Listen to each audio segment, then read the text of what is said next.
Assalamualaikum warahmatullahi wabarakatuh. Kami dari kelompok 1 akan menjelaskan tentang perkembangan bahasa Indonesia. Pada mulanya, bahasa Indonesia merupakan bahasa Melayu lingua franca. Bahasa terlihat dipergunakan untuk komunikasi dalam kehidupan sehari-hari pada saat itu. Bahasa Melayu kuno sudah digunakan pada masa Kerajaan Sriwijaya, dibuktikan dengan beberapa penemuan, prasasti, dan bukti arkeologi lainnya. Bukan hanya di wilayah Sumatera saja, bahkan di wilayah Jawa pun Melayu kuno sudah digunakan.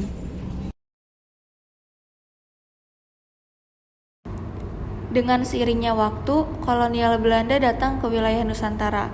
Selama proses kolonial tersebut, Belanda secara eksklusif menggunakan bahasa Belanda di lingkungan mereka sendiri. Hanya para pribumi bangsawan yang menempuh pendidikan dasar Belanda yang dapat mempergunakan bahasa tersebut.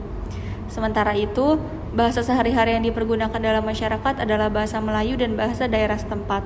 Bahasa Melayu sebagai lingua franca digunakan untuk menghubungkan dalam kegiatan perdagangan. Lalu, mengapa bahasa Melayu menjadi bahasa nasional? Lantaran bahasa Melayu itu,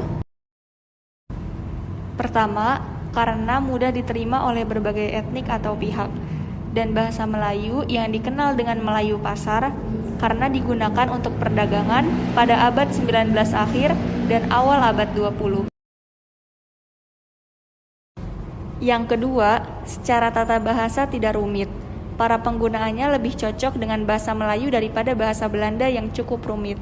Selain bahasa Belanda yang bahasanya rumit, bahasa Belanda dari sisi penggunaannya pun jumlahnya terbatas. Yang ketiga, bersifat praktis. Untuk keperluan perdagangan, tentu sifat praktis dari bahasa menjadi acuan utama. Dengan pertimbangan itulah, bahasa Melayu banyak digunakan oleh berbagai pihak yang berasal dari suku bangsa yang berbeda dalam urusan perdagangan. Yang terakhir, bahasa Melayu tidak bertingkat. Hingga pada perkembangan sejarah, tepatnya pada 28 Oktober 1928, pemuda-pemudi di penjuru Nusantara, para pemuda bersama-sama menyatakan keresmian bahasa Indonesia. Di mana para pemuda dan pemudi menyatakan dengan tekadnya berbahasa satu, bahasa Indonesia. Namun setelah Sumpah Pemuda, pada kemudian hari yang dikenal sebagai hari yang istimewa berkenaan dengan bahasa Indonesia, maka Sumpah Pemuda menjadi pendorong yang akan pentingnya bahasa pemersatu di antara sekian banyak suku bangsa pada saat perumusan berdirinya Indonesia sebagai satu bangsa. Penetapan bahasa Indonesia sebagai nasional ini dituangkan dalam pasal 36 Undang-Undang 1945 yang menyatakan bahwa bahasa negara adalah bahasa Indonesia. Bahasa Melayu dan bahasa Indonesia itu sama saja, karena penggunaan bahasa Indonesia mengacu kepada pengalaman bahasa Melayu sebagai lingua franca. Peristiwa-peristiwa penting dalam perkembangan bahasa Indonesia. Yang pertama adalah masa kolonialisasi Belanda. Pada masa ini, bahasa Melayu kuno sangat sering digunakan oleh masyarakat untuk berkomunikasi, baik dengan orang setempat maupun berbagai suku dan etnik. Dikarenakan bahasa Melayu kuno sangat mudah diterima dan dipahami. Pada perkembangan sejarah, tanggal 28 Oktober 1928, sebagai pemuda-pemudi mengikrarkan diri untuk menyatakan bahwa bahasa satu yaitu bahasa Indonesia. Terlepas dari ikrarnya Sumpah Pemuda, bahasa Indonesia dipergunakan sebagai bahasa pada saat perumusan berdirinya Indonesia sebagai satu bangsa. Akhirnya, setelah pernyataan kemerdekaan itu, bahasa Indonesia dijadikan sebagai bahasa nasional yang telah mendapatkan pijakan secara konstitusional pada pasal 36 Undang-Undang Dasar 1945.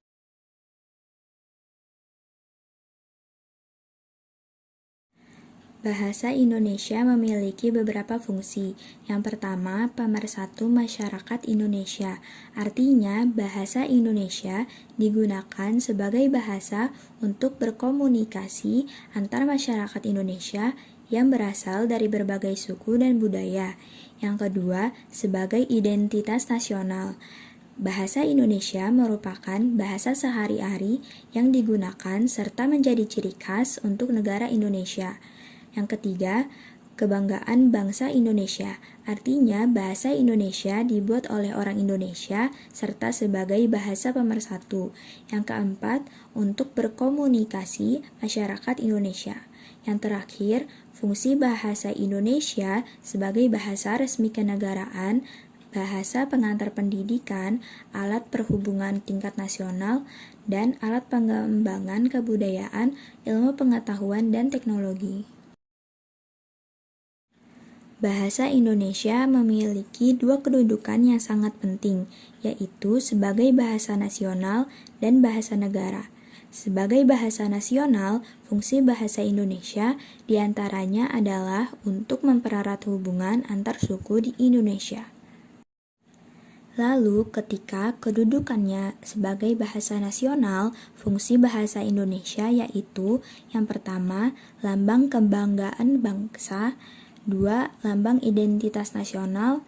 Yang ketiga, alat penghubung antar warga, antar daerah, dan antar budaya. Dan yang terakhir, alat pengembangan kebudayaan, ilmu pengetahuan, dan teknologi. Di era globalisasi ini, banyak bahasa atau kata-kata aneh bermunculan. Biasanya, bahasa ini didominasi oleh kalangan remaja hingga menjalar ke anak-anak, bahkan bisa saja ke kalangan orang tua. Muncul bahasa seperti bahasa gaul, alay, dan sebagainya digunakan oleh kalangan pemuda sebagai tren dalam berbahasa sehari-hari.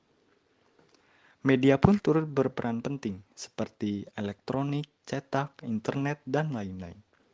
Semua orang bebas mengekspresikan dirinya melalui kata-kata yang mereka suka sesuai dengan keadaan orang tersebut.